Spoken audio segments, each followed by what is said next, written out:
I'm Patricia Cohen. I'm with the New York Times, and I'm extremely excited today to be having a conversation with Alexandre and Sonia POUSSIN. They have done something really extraordinary, which is spend 3 years trekking across Africa. And we're going to see a little bit of a clip about their movie and then also their next project, which they did with their kids. And so I know you've been asked this a million times, but it's the question on everyone's mind. It's the question that you said everyone in Africa asked you as you met them. Why are you doing this? Why are you leaving your comfortable home to do this? And where did the idea come from? Walking is the easiest way to meet people. It's a key. When you're in a car, you're in a box. And that box, that window, that air condition impedes you to meet people. To meet them, you have to suffer. You have to embody their condition. You have to endorse their condition. You have to drink what they drink, eat what they eat, experience their life. It's called inculturation. You need it. But let me back up a second and ask you, where did this impulse come from? Where did you get the idea? Who was it that said, hey, why don't we spend 3 years just walking across Africa? The first sparkle is escapism. I wanted to flee. I studied political science, and as soon as I got my diploma, I was free. I gave my diploma to my family, my parents. Hey, here you are. I did the social contract. That's what we are asked for, to have a diploma. And then I grabbed my life and I started cycling around the world. I started from my doorstep with a simple bicycle. Your doorstep where? Around the world. Paris. No, from in Paris. Okay. Paris, yeah. So I started straight with my best friend. And by doing so, after 1 year, we had proven the Earth was a sphere because we came back home, just going forward. So that's really a child's dream. To go around the world. I've always been into maps, into books, into phantasming the world. And because of political science was very theoretical, very boring, I wanted to grasp it with my own eyes, my own hands, my own body, to experience. So after 25,000 kilometers, 35 different countries with $1,000 in the pocket only, it came true, it came possible, it's feasible for everybody here. It's just that sparkle, that idea. Now it's my time, I go. So we'll watch a clip in a moment because I think it's really something that you have to see to understand and experience. But Sonia, how did this dream, what was the contagion? How did it infect you? Love. Yes, that needs a microphone. Absolutely. L'amour. I follow him. I was not sure that I could be able to walk like that. I've never done it before.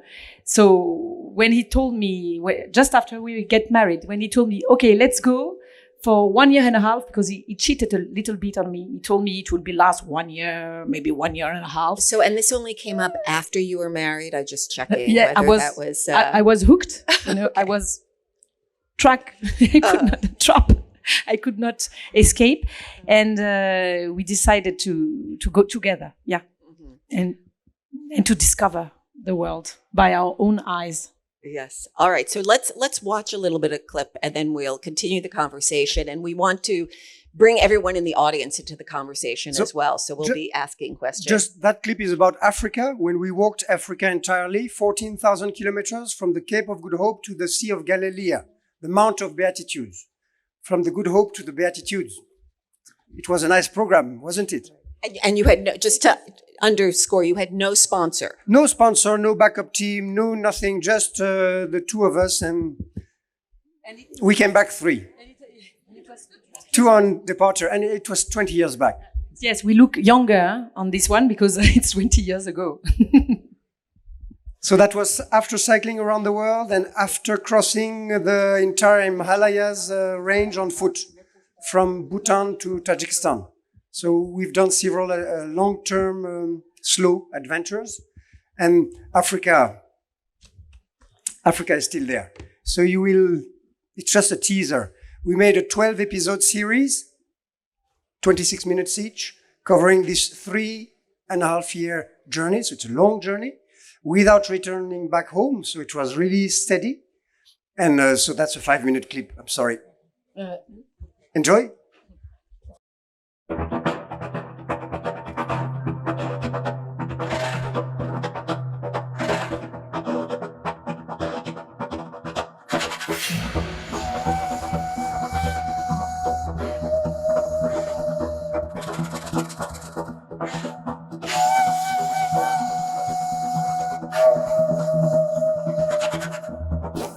Voilà, le compteur est à 0. Départ.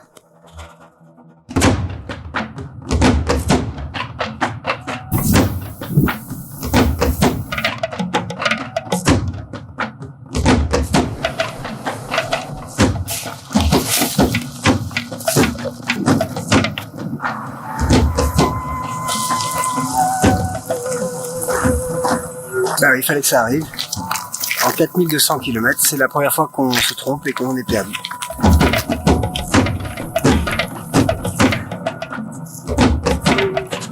T'es à l'abri, toi? Moyen.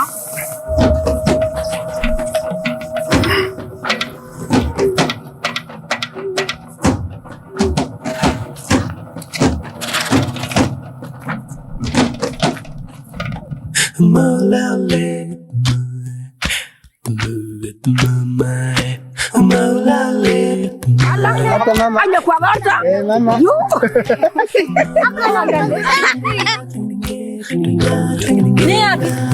Yapi? Nina. Dui français va dire Africa stop. Diaz, não.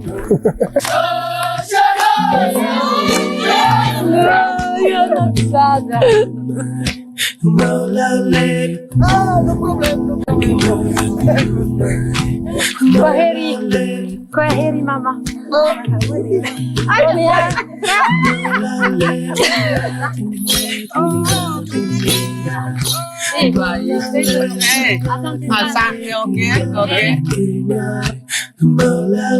هذا ودوه فرنسا، هذا ودوه فرنسا، جوزوه فرنساي.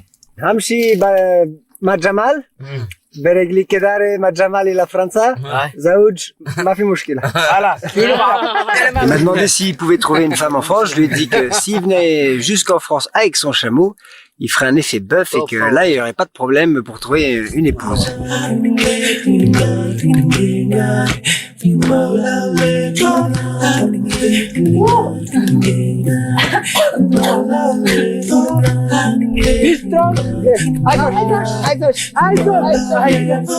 Oh yeah.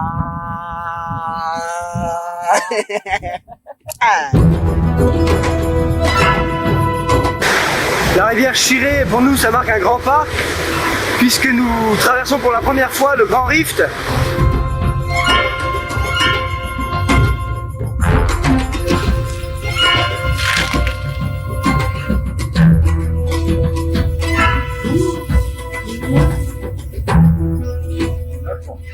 It's not tough. C'est lui qui dit, hein.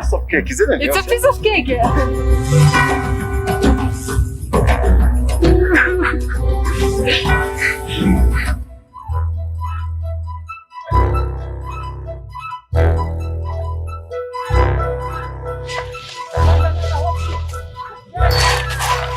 One was the robust Australopithecines. They developed very big teeth. Homo-rhodolfensis then developed a big brain. This is a moment of contemplation. Please, Kenny. To be or not to be, that is the question.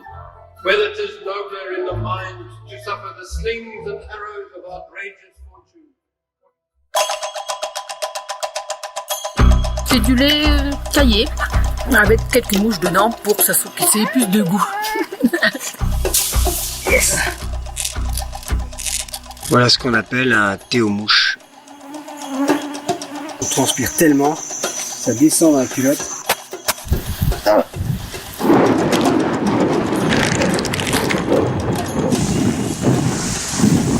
Aujourd'hui, c'est une attaque en règle de mouches tsetse. Le soleil se couche sur ce qui a été la plus dure journée d'Africa Trek à ce jour. Pourquoi? Parce que c'est une journée sans eau, sans village, sans hommes. Ça va toi?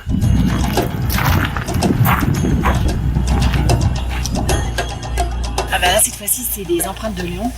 Elles sont beaucoup plus grosses que les précédentes. J'ai les tempes qui bourdonnent. J'ai mal dans les genoux. Does he have malaria? Yeah. 39, 8. Il y a un homme qui a été attaqué par un lion. Ils étaient deux, ils étaient dans leur chambre, travaillés. J'ai mal au corps partout. J'ai l'impression qu'on m'a roué de coups.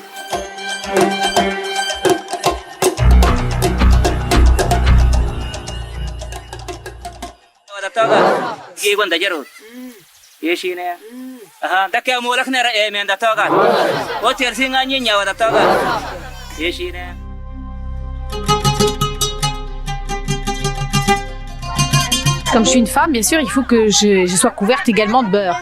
C'est un signe distinctif, hein, vraiment la couverte. C'est ma façon à moi de participer à leur événement.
c'est le 8 kilomètre tel que c'est Sonia. Yeah!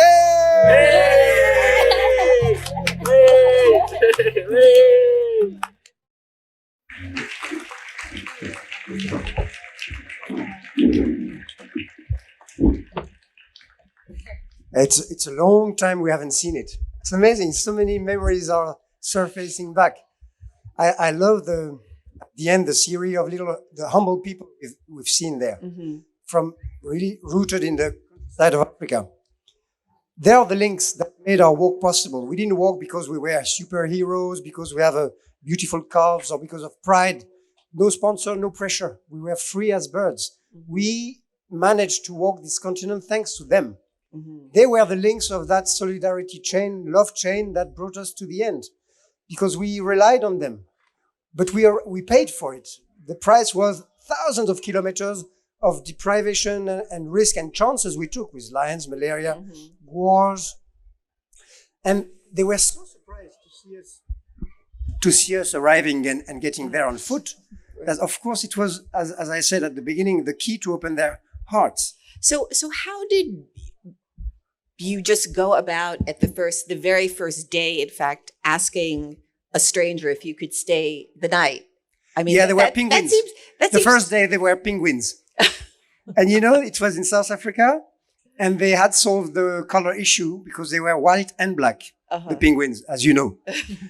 So we knocked at their door. It was in Simonstown in South Africa. There's a beach called Boulders Beach. It's their beach. And humans and penguins interact there, cohabit nicely. and we slept on the beach with the penguins. And it was our first night.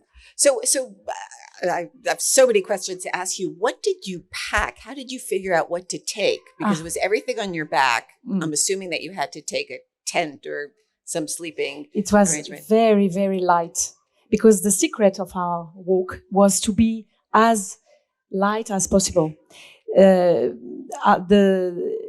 For example, inside we had only we had no extra clothes. We were just wearing what we had on us. One long skirt for me and a shirt. Only, nothing else. That was one shirt. One shirt, yes. Not two shirts. And for night, just a t-shirt and for like a pyjama. One little tent, very light. But 3 underwears. And socks. One on us, one drying on our back, and one ready for the turn. To be washed. And the shoes. The Only- shoes are really important. Yeah. One pair of shoes. One pair of shoes. Until it dies, and then you get a new one. And the way we got them was always a story. Miraculous. Sometimes parachute, boom, from the sky. Literally. Amazing. Because we bet that for our journey, it's not important to be heavy and to have many things, because when you carry a lot of luggage, a lot of food, a lot of things to survive, you do less kilometer, of course, and then you don't meet people. And the aim of our walk was to meet people. So how did you approach people? It's one thing if you're coming, and some of the photos show this, it's in a kind of remote village. And so people see these two crazy white people kind of walking down the road and come out to visit them. But you're going through all kinds of different places and such. So, how did you even introduce yourself and say, can we stay the night or can we eat your food? As you said, just our presence told a lot. It was as simple as that. Here, I'm African, I'm in the village, and the road goes straight away like this. And so people have their day-to-day life, and they see 2 white people far away in the distance. Are they white? Yes, they're white. They're walking? Yes, they're walking. Oh, it's a couple. There is a lady and a man. Why this couple is walking on that road? Where do they come from? From Urungwa, over there. 25 kilometers. Where is their driver? Oh, they must have had a breakdown. The car had a flat tire and they come for help. No, they have rucksack, luggage. So they have no cars. And apparently it's 10, 15 minutes we are seeing them coming near and there is no driver. They are on their own. Aren't they crazy? Aren't they afraid of us? Aren't they afraid of snakes, of lions, of hyenas? No, they walk confident. They look happy, but they look tired. Yes, of course, because they mustn't. What time is it? Okay, it's 10. So they must have left very early in the morning. Where did they sleep last night? All this process is in their mind. So before we arrive in the village, and when we arrive in the village, they know almost everything from us. So we just have to say hello, and they know, and they say, "Karibu, karibu, please have a seat. Do you want some glass? Do you want some water? And do you want to refresh? And tell us your story. Where do you come from?" And we would tell them not shocking things. We wouldn't tell them we come from Cape Town, South Africa, because for them, that's surreal. Okay, let's go back to language, because I'm sure, I know that you said you had tried to learn a few words of the languages, but you didn't speak every language. You certainly didn't speak every dialect. We made the effort. We made the effort to learn. We had this. We only had that to do for 10 hours a day. The only subject was to learn the language, to rehearse. We would rehearse together. How do you say hello? We knew how to introduce ourselves in every single language on the road. Dialect. But sometimes the language area is 3 or 4, 10 days, so you can't learn. But we learned Swahili that covered 3 different countries. So we stayed 9 months maybe in Swahili language area. Then in Ethiopia, we stayed 6 months. We learned Amharic. So we had 30 minutes, 45 minutes of conversation. And then Arabic till the end. In Sudan, Egypt, Israel, we spoke Arabic. And English. And English, yes, of course. And so, this is just a little clip and it shows kind of high moments and low moments. But again, did you map out the route in advance? And to what degree did you go through urban centers versus rural We didn't map anything. We knew only one thing. We had to walk north. So we had no GPS, no maps, no security, no guide whatsoever. Okay, that's my next question. It's very, very easy. Did you get lost? Never. Once. Once. Only once because I had a map. I mean, I got lost coming here from my hotel, so I don't understand how you did this. I remember perfectly when we got lost, and she noticed it. So we had a photocopy of a map given by a white farmer in Zimbabwe. He said, "You're gonna get lost. It's confused, the tracks, so forth. I'll photocopy you a map so that you're sure not to get lost." "Oh, thank you, thank you." So we went with his map, and we missed a fork, a branch of the street. And so when you walk from the south to the north for years, you know in the morning your right cheek is toasted, and in the evening the left cheek is toasted. So that's the way it is. You become a thermometer. So you walk, and this time she noticed that at the end of the day, it was 5 p.m. The sun was on that side. She said, at me, I was looking at the map, and I was sure not to have made a mistake. And she said, "Alex, there is something wrong. We are walking south. How come we are walking south? The sun is on our right cheek." So that's the way. And because of the map, there was a track I didn't see, and I got lost. Because normally, without map, you know where's the sun, and you walk north. You never get lost. And in fact, we never had to know where we were. It was irrelevant question. The only thing we knew, and we had to, is to meet someone. Every evening, we had to meet the savior of the day, the human being, whatever the color, the language, the rite, the tradition, that would host us. Did you know on your route that every distance that you could walk in a single day would actually put you in contact with another village or a house? That's the issue of being light. As Sonia said, when you're heavy, you cover 20, 25 Ks. Statistically speaking, maybe you won't meet anybody. If you cover 30, 40, 45 kilometers, you're sure, statistically speaking, you add the chance to meet someone. And then you're safe. If there is someone, there is water. If there is water, you're safe. You don't need food to survive. We survived for 3 years without food. We hardly ate nothing. When we reconsider and try to remind what we ate, well, we should talk about Maria.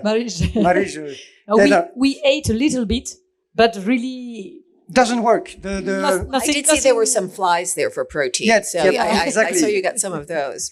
No, we would eat sweets, biscuits, noodles, Chinese noodle soup. Just this for one day and covering 40 Ks.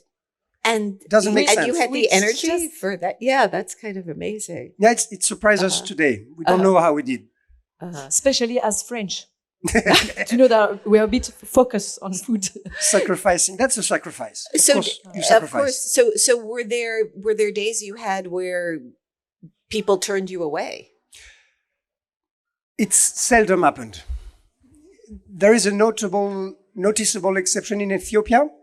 In Ethiopia, this way of doing things didn't work. They didn't understand. They didn't want to understand why we were lost in the countryside. It was suspicious to them. So they would throw us stones, insult us, chase us away on a daily basis. So how did you survive through that country? We walked at night.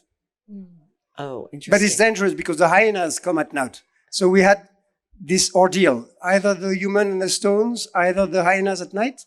So we would walk at dusk and early morning. And we did 50 kilometer, more than 50 kilometer every day to...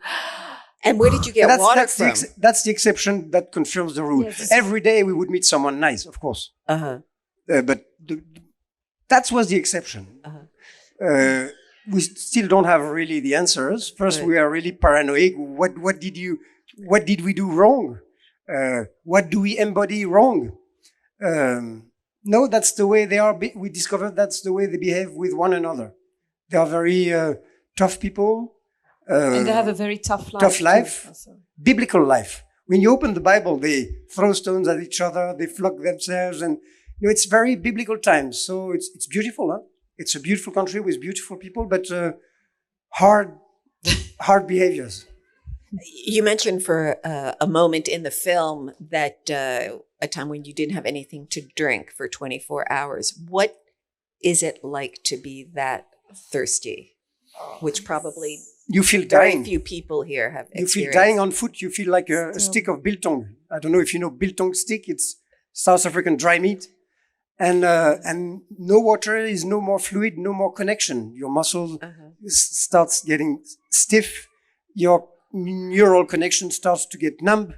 You feel dizzy. You lose balance. You start hearing a buzz in your ears. Your tongue thickens. Thirst is the worst. No, we should put all the powerful people in the world, I don't know, Mr. Putin, Mr. Bush, Mr. Zelensky, in a desert for 3 days. They will be turned into lambs and very soft and warm-hearted and lovely people. You know, very easy.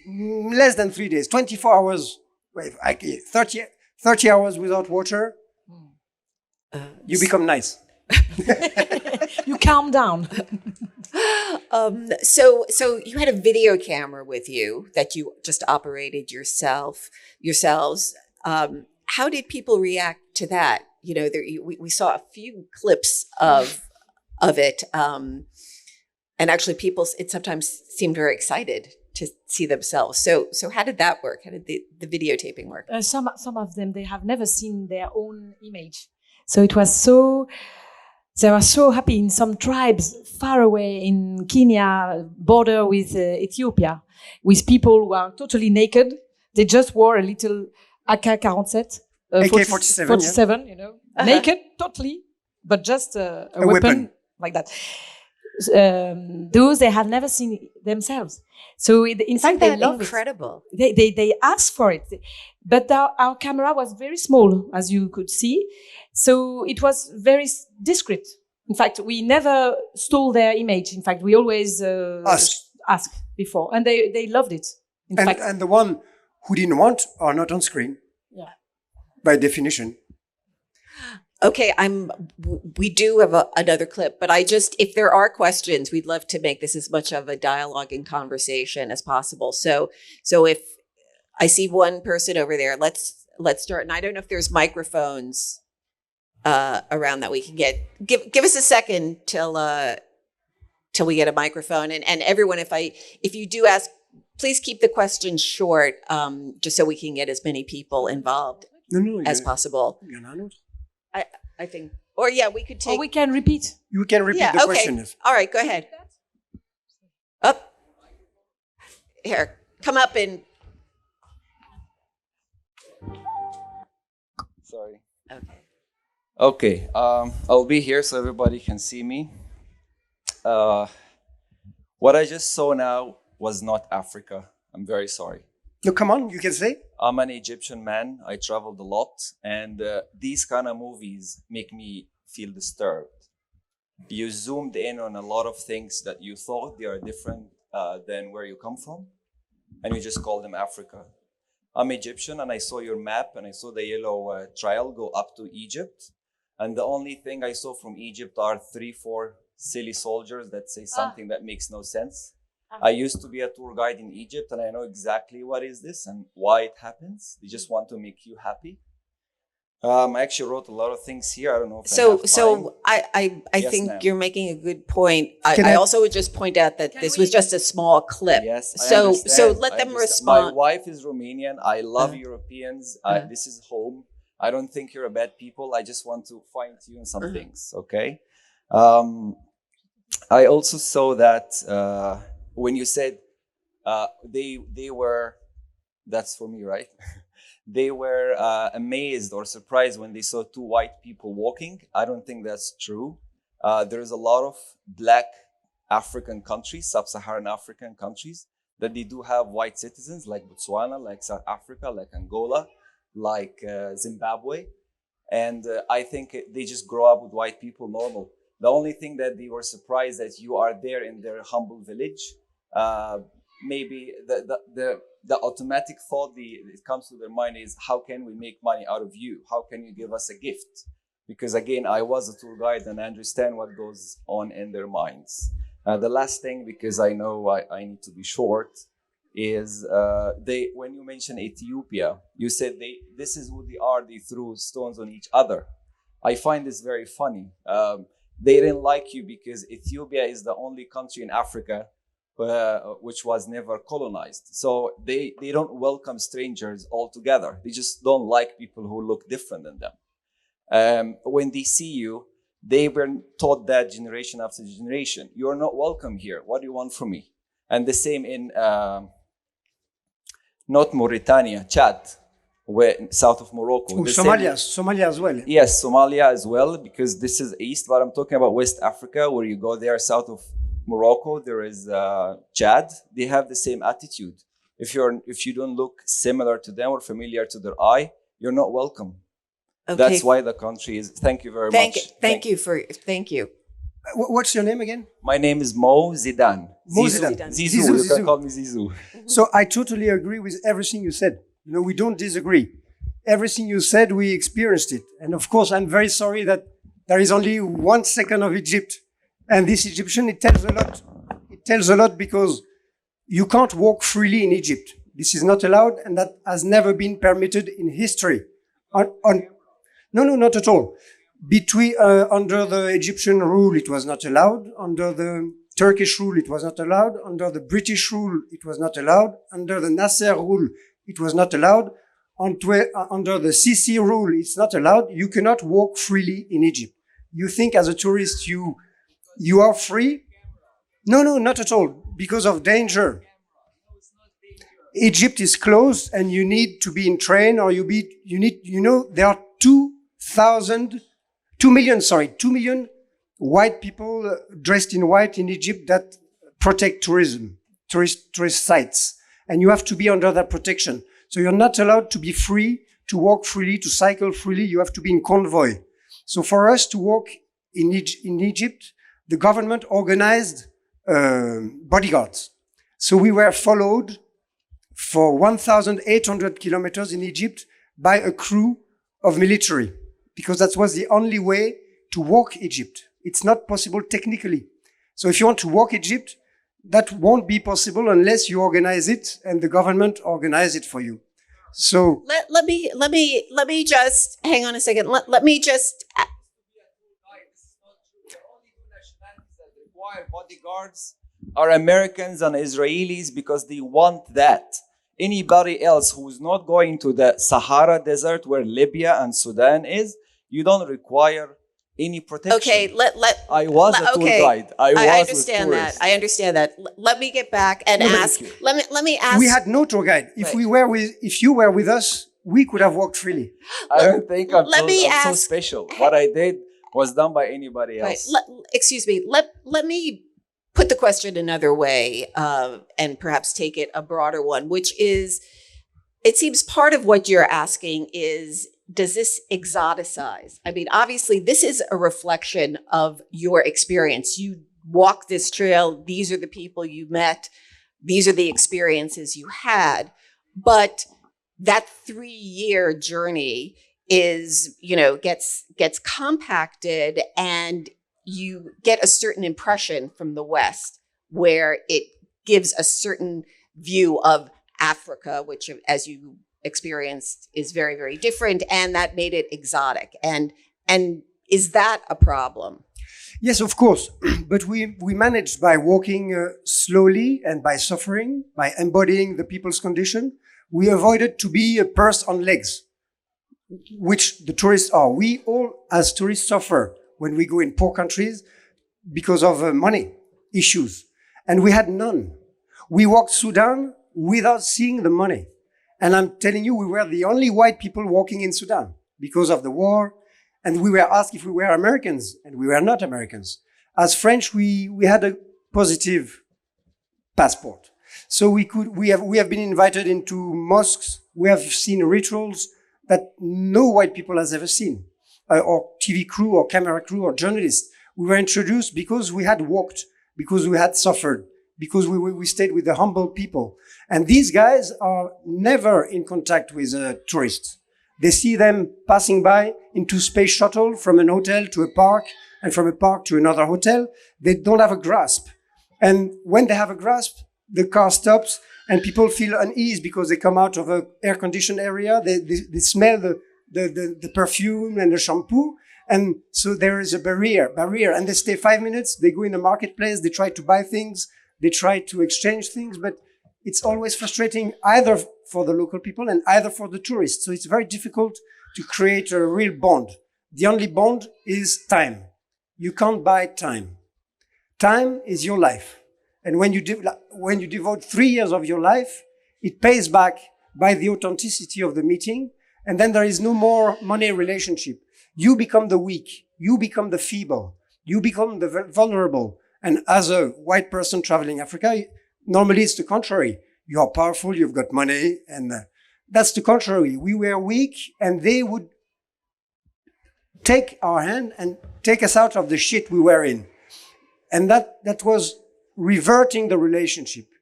They were the powerful, and we were the weak, and they saved us every day. So that even in Egypt, we were hosted in central Egypt by Coptic Christians, even though in our military team sometimes it was mixed Muslims and Christians. It was very interesting because they were scared for us. They didn't want any problem to happen to us. So we could discover a lot of realities in Egypt that we would never have discovered otherwise as tourists. So it was the same rule all over Africa, where we could see things that are difficult to see. Well, and you mentioned something before about walking to slow down life. Explain a little bit more in terms of slowing that experience, because you talked about how time, that was something that it was different about your experience, perhaps than a tourist when you're going, trying to see one place in a few weeks or even a month's time. Walking is a connection between time and space. And the more you walk, the more time expands. And then when you have walked, who has walked 1 week here in his life? Well, 1 week in a row. 2 weeks. 3 weeks. 1 month. 2 months. Yeah. So 2 months, it's the student's period. The holiday of the fonctionnaire, or 2 months is easy. After 3 months, very few people have experienced that. 6 months, less. 6 months, it's like you have left for 2 years. 1 year, it's like if you've left for 4 years. 3 years, it's like if you've left for 10 years. So time expands when you walk. So it's just a way to add life to our life, to slow down the fatal issue that we will all face one day. That's our only certainty. So for us, walking is a way to slow down the fatality, yes, and to discover a lot of things. And the slower you go, the better it is. Mm-hmm. That's how we just spent 4 years of our life walking at 2 kilometers per hour, because walking Africa was too fast. 3 years for a continent, it's ridiculously fast. When I cycled around the world, it was 1 year. 25 countries, 1 year. It's almost zapping. So now we walked with our children, 5 years old, 9 years old, and of course they walk slowly. And we walked with an ox cart. And the oxen, the zebus, that's their pace. I just want to make clear kilometers. this was a second trip in Madagascar. And which we'll see a little bit of a clip. Oh, we can see it now. Okay, I just want to see if there's one more question from the audience. There was a woman raising her hand before.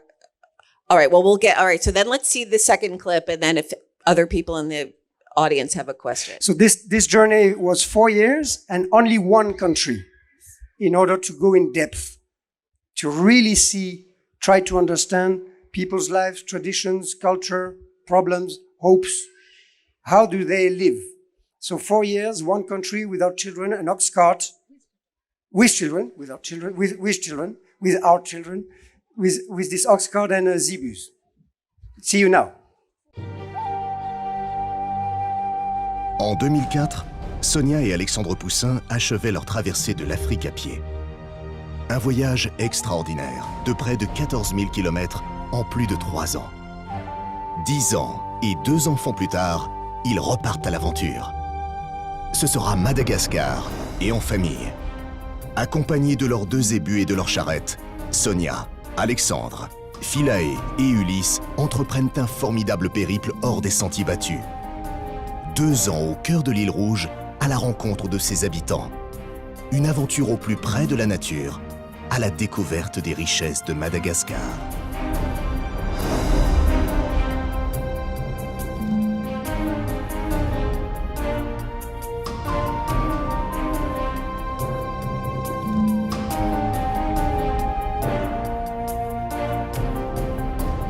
On va traverser la lagune pour aller retrouver l'océan.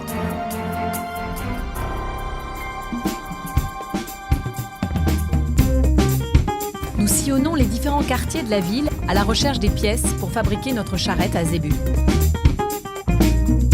Mais c'est une table, ça, c'est pas une charrette.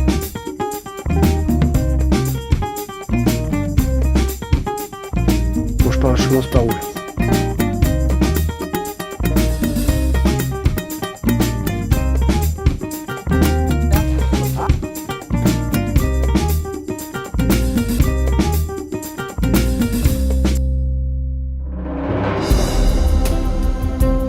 Ça y est, c'est le grand départ.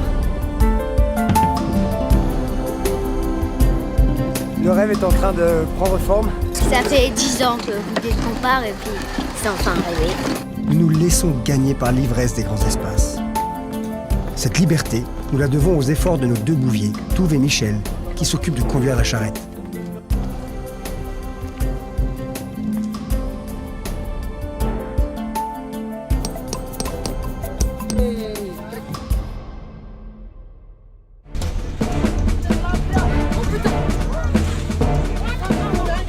On vient de vivre un moment un peu extrême, où la charrette a failli se renverser, avec les enfants dedans en plus.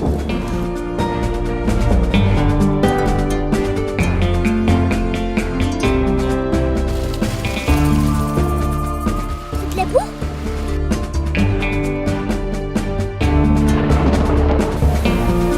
J'ai l'impression que c'est le radeau de la méduse à l'intérieur.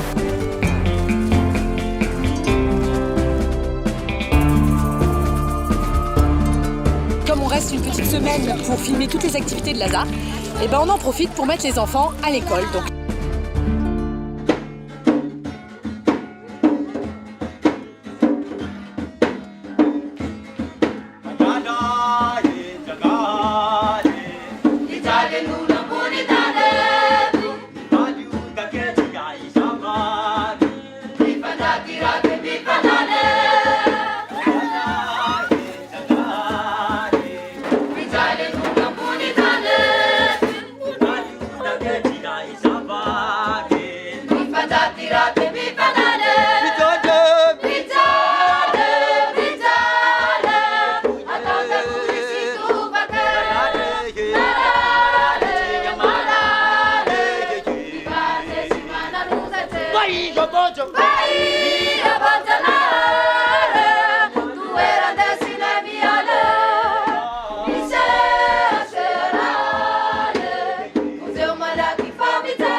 Cette présence me rassure, nous fait avancer et fait de Madatrek un travail d'équipe.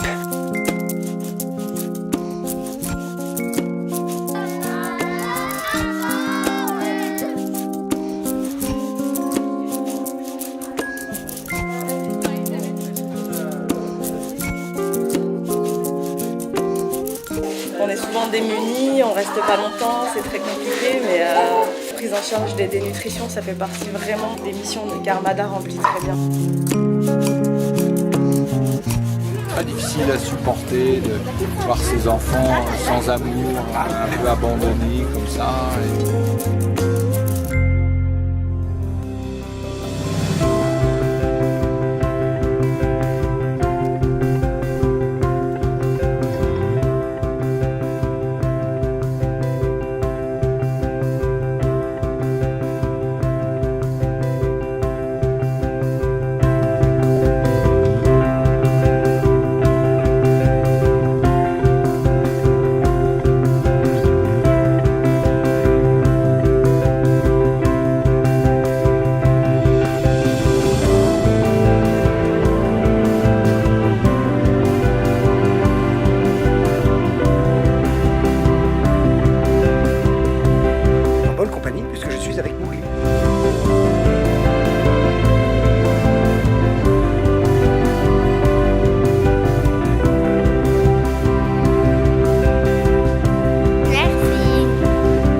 So your children now are 15 and 18, correct? So how did they're not here with us because it would be interesting to ask them what they thought of it. How were they about this trip? And now as they look back on it? Yes. First of all, our daughter, when she came back, she was in adolescence time. So she just wants to know life, have friends and going out and a bit, not superficial, but to be very as her age. And we were living 4 in one tent of 4 meters square. So altogether for 4 years. For 4 years. So the children, they were rid of it and they needed to take their turn. So now they are missing it. And they want to travel again. They want to go back to Madagascar. It's part of their life. They've been raised there. They could speak the language, partially. So it's deeply rooted in them. So for their entire life, I think it's an experience that will help them to live this happy sobriety, not into materialistic things. So now that's fashion and tendency, but we have rooted something more important, I hope. I'm not sure. You know, of course, that was the only question we asked ourselves. Is it right or wrong for our children to do that? Is it from their age? They have seen tough things. They have seen children dying.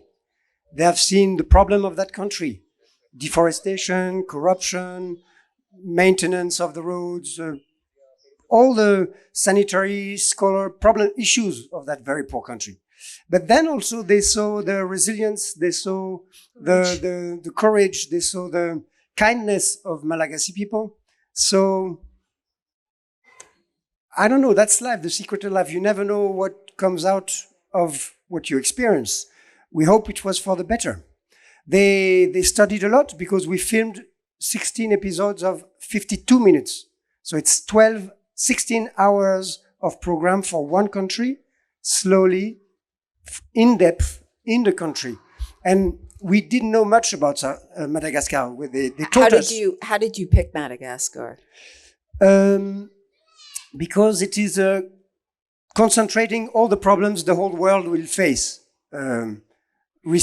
Shortage of the resources, overpopulation, corruption, all the things that we will face, we have to change. So it was all in one country, one island, and also 19 different tribes living together with one unique language, but still some rivalries, some ancient tensions. So it was interesting to study all that. And French also. We wanted to see if the French language was still practiced, and still we wanted to see also what was left of that 80 period, colonial period. So we didn't want the children to be too much culturally isolated. So we thought if there is a bit of French spoken, it would be easier for them than to be in China or Japan or I don't know where. Understood. So, and let me just see if there's anyone in the audience. Do you have any questions? From Madagascar. Yes. Hi. First of all, congratulations for what you did. I find it very inspiring. I had a question about both the recordings that you did, because you've seen so many different cultures and you mentioned that they have a lot of problems that they're dealing with.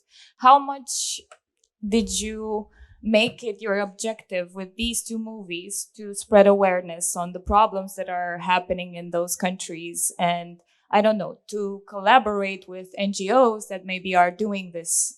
Is this part of your objective? So Walking Africa was really swift. It very, in fact, light. We couldn't do much.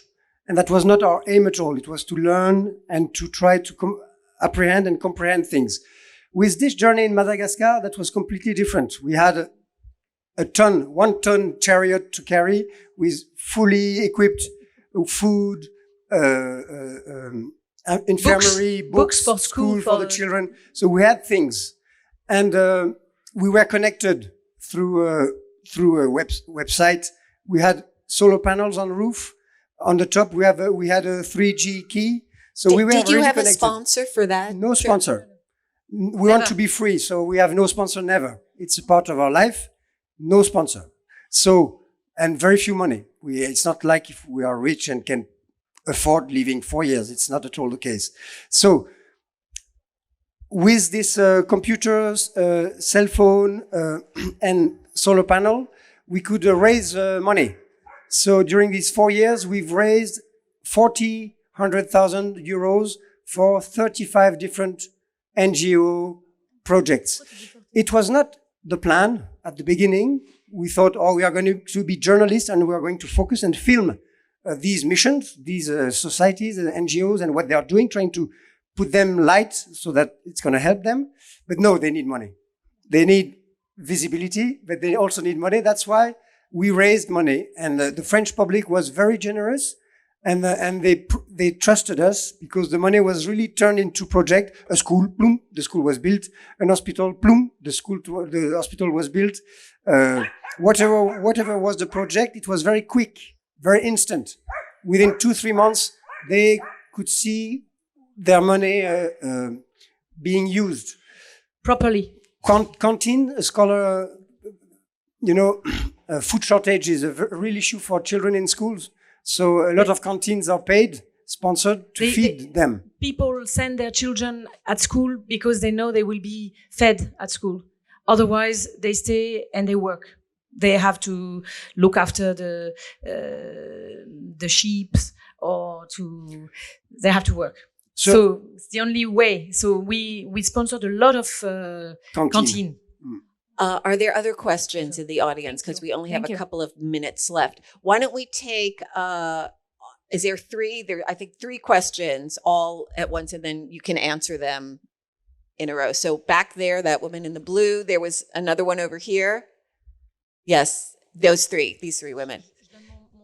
So yeah, I think if you could all just come quickly, say your questions, and then we'll give you a chance to respond to them, because we don't have all that much time left. Go ahead, the third woman. Hi, I have a question. Oh, this is so weird, like the audio. Regarding how did your perception upon love change from the moment you started to when you actually ended your trip? Because your documentary is like similar to something that it's on Netflix. It's called The Love Documentary. A guy like has no money, he's traveling. And I was wondering, talking to you directly, I couldn't ask that guy. How did your perception change, and how did it change you as a person? Okay, next question. All right. Hi.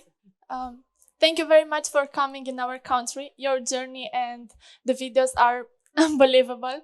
I'm a student, and next year I will finish my studies, but in the same time I want to explore the world, to see new countries and to travel. I traveled quite a bit, but at the same time, I want to find a good job and so on. You said that after you finished your studies, you started to travel, but you wanted like this conflict between your career and traveling and exploring the world. How it was for you to choose this path? Right. For me, it's really... It was, okay, there was... One second, let's get the third question and then we'll let you respond to all 3 of them. Go ahead. Hi. Hello, Juana here. I actually had the same question, so I'll skip to another one. How did you handle the relationship being French, going to regions where relationships between your country and the former colonies were not that comfy?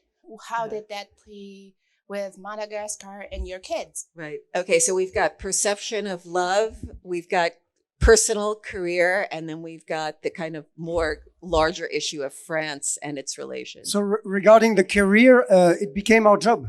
Writing, filmmaking became our, and lecturing became our day-to-day life. So there was no contradiction between traveling and career. And I don't consider it as a career. It's more like a vocation, a curiosity. Curiosity is the drive to see the things by yourself and experiencing them. So that's one question. Love. We are still together. No, but our love during Africa, because we were just the 2 of us, and that was incredible. Who can experience to stay just the 2 of you during 3 years without any conflict from outside, like a job with a boss that is always putting pressure on you, with your parents that wants this or that, a lot with of the garbage to put down, all the things that may be affadis. Makes your life plain and boring. Yes, but I'm sure you must have had conflicts just between the two. No. In fact, we have plenty conflicts. Now, the two of us. In a sedentary life, we have conflicts. But when we walk, everything is at peace because we really experience and live that citation of Saint-Exupéry. Love is to walk and to look in the same direction, not to look at each other. If you look at your navel and each other's problem, you're going to start fighting, conflicting. If you look in the same direction and you go in the same way, everything comes at peace. So that's what we've tried. And we had the time to talk together so much, and maybe to solve all the little things that are far away, especially for women, that come back, and we had the opportunity to solve it during that time. Because I couldn't escape. I had to listen to her. I'm very talkative, not today because I'm not so good in English, but normally I'm a real chatterbox. So the poor man, he had to run away to listen to me. And then the third question was just about visiting places that were colonial before and where France had a very difficult historical past. Funny enough, in Madagascar, we never were pointed at and we were never reproached what our forefathers might have done, because they know ever since how mistreated they've been. If this country is poor and if 30 million Malagasy people are suffering a lot, it's not because of France. We are no more there for 60 years. It's because of their leaders that have succeeded each other since then and are corrupt and take all the money for themselves and don't care about development, administration, and sharing that money. Madagascar is so rich, but the money is not shared. So they couldn't blame us for that. And they don't remember at all the colonial period because there are no more survivors. They are all gone. So no, we didn't suffer at all from that. And on the contrary, people were very happy and excited to see French people. But they were happy to see any foreigners because very few foreigners go off-road in Madagascar. Tourism is very well managed and it's very expensive. It costs you at least $100 per day per person if you are a tourist. So there is only a wealthy tourism. There is no backpacking in Madagascar. It's not still prepared. So very few tourists go off-road.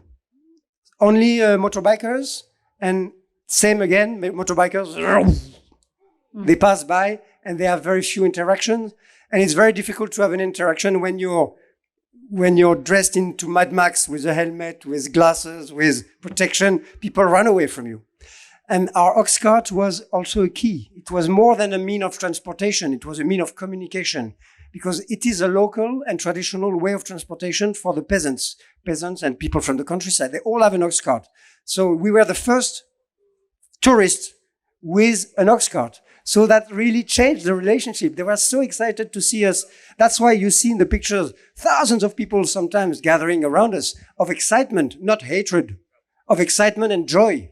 So again, they were so surprised to see us, even though they are white tourists in Madagascar, of course, but they are in Nosy looking for girls.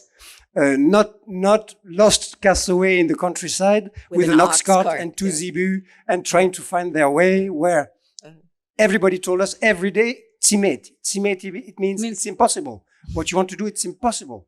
And every day we would try the impossible thanks to them. They are the ones who push us in the slopes. They are the ones who help us to cross rivers by floating the ox cart. Without them, we would never have been able to go around Madagascar. It's a general undertaking. So I want to thank you both for showing that it's possible to do the impossible. I want to thank the audience, particularly our first questioner, for opening up because this is what we're gonna talk. We're gonna talk together. What this is all about is dialogue and hearing different perspectives. So thank you very much for raising that question. And wonderfully now, you are all going to have the opportunity to take a walk and slow down because Isabella Nardini is going to lead us on a walk. So if you could come up here, Isabella, but first just give them a hand here.